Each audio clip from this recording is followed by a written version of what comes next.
Welcome to the podcast, folks. Today we're diving into the fascinating world of personality, specifically the Big Five, or Ocean model, and its intricate breakdown into dominant traits and subtraits. I'm really excited about this. So, we're talking about how each personality type, like openness or conscientiousness, has its own set of verbs, ideas, and expressions, right? Exactly. Let's start with openness to experience. It's all about creativity and innovation. For instance, under imagination, you see verbs like envision, create, and innovate. Yeah.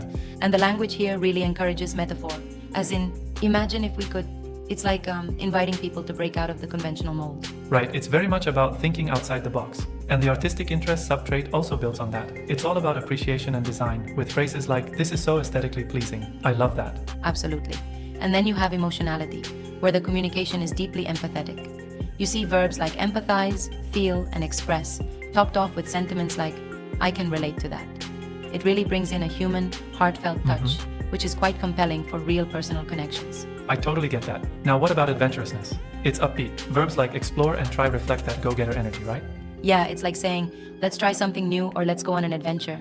This mood is really encouraging experimentation and stepping out of one's comfort zone, which really resonates with people who value novelty. And in the same vein, the intellect subtrait pushes you to analyze and debate. You get expressions like, let's dig deeper into this. It feels like an invitation to a thoughtful dialogue. Exactly. And then there's liberalism, which is progressive, using verbs like advocate and challenge. It's all about encouraging innovation and thinking about new possibilities.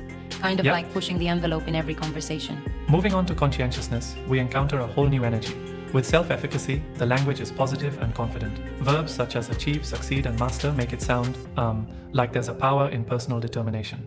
Right. There's a kind of self-affirmation there with statements like, I can handle this task. It's empowering. And then you hit orderliness, which emphasizes structure, verbs like organize and plan, with that neat idea that a place for everything and everything in its place. Absolutely. I appreciate that structure for sure. And then there's dutifulness, where fulfilling obligations and ensuring responsibilities are met takes center stage. It's all very responsible, with expressions like we have a duty to. Yes, and not only that, but achievement striving really pumps up the ambition.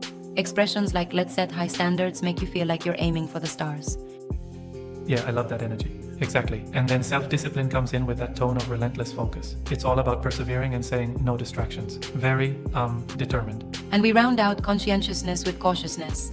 It's about evaluating before you act with verbs like consider and deliberate, reminding us it's better to be safe than sorry. That resonates. Now, switching gears to extroversion, the energy shifts to being socially vibrant. Friendliness leads with warm greetings and invites like everyone is welcome and hi, great to see you. It really sets the tone for connecting with others. Absolutely. It's a very inviting vibe. Then, gregariousness adds in that fun social dynamism with expressions like join the group and encourages active mingling. Yeah, it's super engaging. And assertiveness doesn't hold back either. It's about taking charge with phrases like, let's move forward with this plan. There's a clarity and decisiveness there, which is crucial in group dynamics, though sometimes I think it can be a bit too forceful. That's a good point. While assertiveness is important, overly rigid leadership can sometimes miss the mark in fostering collaboration. And speaking of energy, activity level encourages everyone to be dynamic, urging phrases like, let's get things moving. Right, that makes the conversation lively. And excitement seeking is quite intriguing. It really embodies the spirit of adventure with expressions like, this is exciting. It pushes the idea that life itself can be a thrilling journey.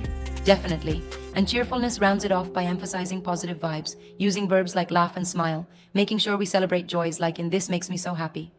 Exactly, it's a reminder to always find joy. Turning our conversation to agreeableness, we see a more collaborative lot. Starting with trust, the core idea here is reliability. Using phrases like you can count on me really builds that foundation of strong relationships. Absolutely. Then we move on to morality, where the focus is on doing what's right with statements like we must act with integrity. It really emphasizes ethical behavior, something that's fundamental to trust. Yep. And then altruism, which is so heartwarming. It's like saying, how can I help you? It really fosters a culture of support. Right. And cooperation builds on that by encouraging teamwork with expressions like, let's do this together. Very inclusive, and it really complements the altruistic outlook. Very inclusive indeed. And modesty offers a humble twist requiring sharing accomplishments with a deferential note like I couldn't have done it without. It keeps the spotlight off the self and on the collective effort.